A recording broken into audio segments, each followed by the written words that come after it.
আসসালামু আলাইকুম। এই যে দেখেন আমি বাড়িতে পেঁপে গাছ লাগাইছি, আপনাদেরকে দেখাই। যেমন পেঁপে গাছগুলো দেখেন ছোটো লাগাইছিলাম, খুব সুন্দর হয়েছে পেঁপে গাছগুলো। আপনাদেরকে দেখাই। এই যে বাসায় পেঁপে গাছ লাগাইছি, তারপরে যে আমার বাসায় এই দেখেন আপনার আখের গাছ দেখেন, আখ গাছ, পিটারের গাছ। তো এই যে দেখেন সুন্দর, এই যে দেখেন ফুলের গাছ। তারপরে যে একটা আপনার বড় পেঁপের গাছ লাগাইছি, যে পেঁপে ধরছে, দেখতে পাচ্ছেন আপনারা। তারপর বাসায় একটু ছোটো সবজি চাষ করছি। সবজি আপনার লাউ, পুঁই শাক। আর এই যে দেখেন আপনারা দেখায় আমার ফিলিস্তিনি আখ, ফিলিস্তিনি কি সুন্দর ছোট বড় ছোট মোটা হয়েছে দেখেন।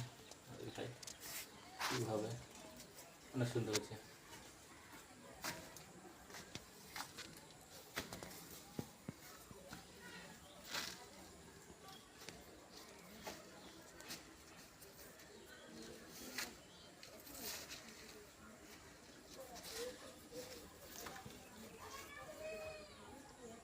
ও বন্ধ করে